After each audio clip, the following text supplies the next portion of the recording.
I know we can't hear pictures, but I think every parent on the planet could hear this picture. Temper tantrums. Are they not a struggle for all of us?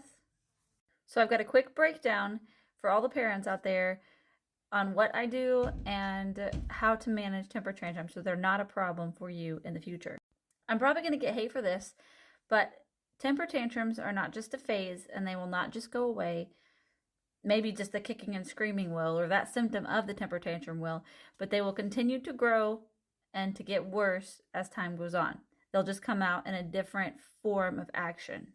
There are a couple different types of tantrums, and I want to make sure that I underlie what they are exactly so that we do not get them mixed up.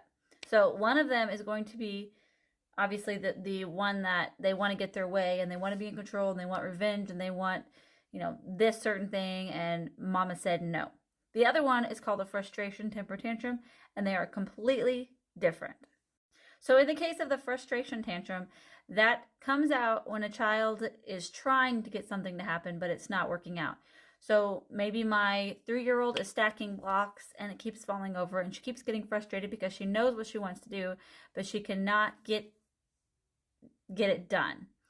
And she's screaming or yelling or having some kind of action that says she's really, really frustrated. In this case, you want the child to problem solve it for themselves. I'm not saying they have to do it by themselves, but they have to problem solve it by themselves. If it's stacking the blocks, then let them keep practicing. If it becomes a problem, then you say, hey, if you're frustrated or if you need help, I'm right here to help you. Do not help them immediately. They need to ask you for help because that is, again, them problem solving. Well, I can't get this done, so I'm going to ask mom to do it. Even my 6-year-old can have frustration tempers to this day. And it's just a matter of slowing their little brain down and making sure they know they can figure it out, even if the answer is asking for help. Now, dare I say, the most common temper tantrum is the one where the child's not getting their way, or they're doing it for revenge and to cause pain to the parent, and that usually happens especially in public. So the best form of action for this type of temper tantrum is isolation. Let me explain. First, we're going to consider the age of the child.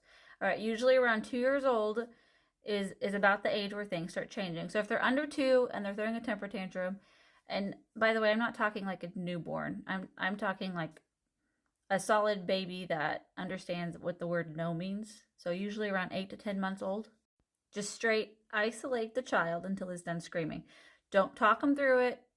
Just pick up the baby, put it in a crib.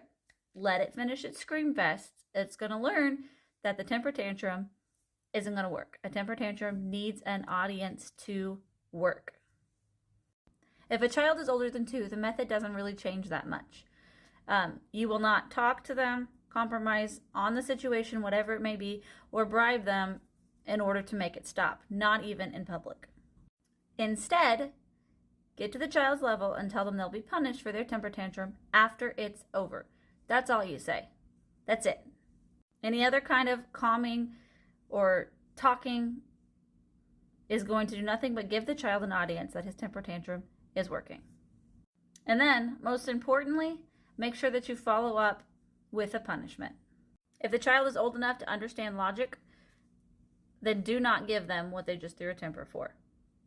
Just don't do it. Now, if your kid is used to throwing temper tantrums and getting his way, it's going to take several times of doing this for them to realize it's not working anymore.